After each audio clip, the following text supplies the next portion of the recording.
Fit नहीं बैठते। जैसे कि आप किसी मोटे इंसान को ये नहीं कह सकते कि चल पतली गली से निकल ले। पैसा आएगा चला जाएगा, खुशियाँ आएंगी चली जाएंगी, सिर्फ मोटापा ही एक सच्चा दोस्त है जो आकर कभी नहीं जाता।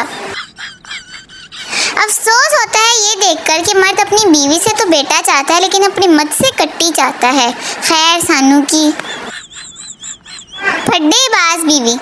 किचन से चीनी का जार ले आओ। थोड़ी देर बाद शोहर, नहीं मिल रहा। बीवी, मुझे पता था तुम हो ही अंधे, तुम्हें कभी कुछ मिलेगा ही नहीं, इसलिए मैं पहले ही ले आई थी। बंदे की भूख ही मर जाती है जब बीवी कहती है खाना खा ले, फिर आपसे कुछ जरूरी बात करनी है।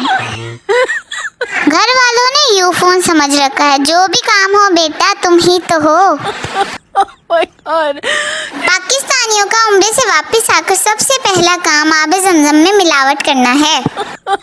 एक लड़का होटल में गया, सभी टेबल्स पर जोड़े बैठे थे और बैठने के लिए जगह ही नहीं थी। उसने जेब से फोन निकाला और कान पे लगाकर जोर से बोला, अबे तेरी गर्लफ्रेंड किसी और के साथ बैठी है, तू जल्दी से आ। 9 लड़कियां गायब हो गईं और वो आराम से टेबल पर बैठ गया। लोगों के पास दोस्त होते हैं और मेरे पास नमूने हैं, नमूने। पाकिस्तानियों का कौमी झूठ, आपसे मिलकर खुशी हुई। पाकिस्तान में रिश्तेदार सिर्फ इस बात पर जीना मरना छोड़ देते हैं कि सानू दूल्हे वाली कार विच नहीं बिठाया। पाकिस्तान में लोग लड़ाई से पहले कहते हैं तू हाथ लगा कर तो दिखा, और लड़ाई के बाद कहते तूने हाथ कैसे लगाया। टीचर पप्पू से, आज पहली बार तुमने क्लास में बातें कर रहे हो, हमेशा तो तुम नजरें झुकाकर मेरा लेक्चर सुनते हो, क्या हुआ है आज तुम्हें। पप्पू, मैडम आज मेरा नेट पैकेज खत्म हो गया है। सुबह नहाते वक्त पानी में 1 चम्मच दूध जरूर डालिए ताकि आप भी सबको कह सके हाँ मैं भी दूध का धुला हुआ हूँ। बात करके तो देखो, मुझसे प्यार ना हो जाए तो किसी और से कर लेना। जब सिबलिंग्स लड़ रहे हैं और अचानक से अम्मी आ जाए तो सारे इस तरह शरीफ बन जाते हैं।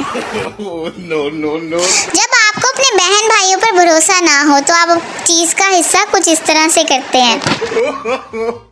बचपन के दिनों का ये शवारमा किस किस ने खाया है।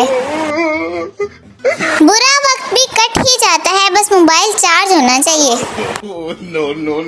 कुछ लोगों की शक्ल इतनी ऑयली होती है कि लानत भी स्लिप हो जाती है। अक्लमंद औरत वो है जो अपने शोहर के खर्चे करवा करवा के ऐसी हालत कर दे कि वो कभी किसी दूसरी औरत को लाने का सोच भी ना सके। आजकल के बच्चे जो फरमाइश करते हैं फौरन पूरी हो जाती है। एक हमारा बचपन था, 5 रुपए के लिए 1 घंटे तक जमीन पर नागिन डांस करना पड़ता था। औरत की जुबान को और मर्द की आंखों को आराम मरने के बाद ही मिलता है। शादी और इश्क अपने ही शहर में कीजिए, पेट्रोल बहुत महंगा है। मैंने इंग्लिश में हमेशा फेल होकर अंग्रेजों को उनकी औकात याद दिलाई है। उसने पूछा घर में कौन सी जुबान बोलती हो, मैंने कहा ये वाली। वक्त का क्या है, आज बुरा है कल भी बुरा ही होगा और परसों का तो पूछो ही मत।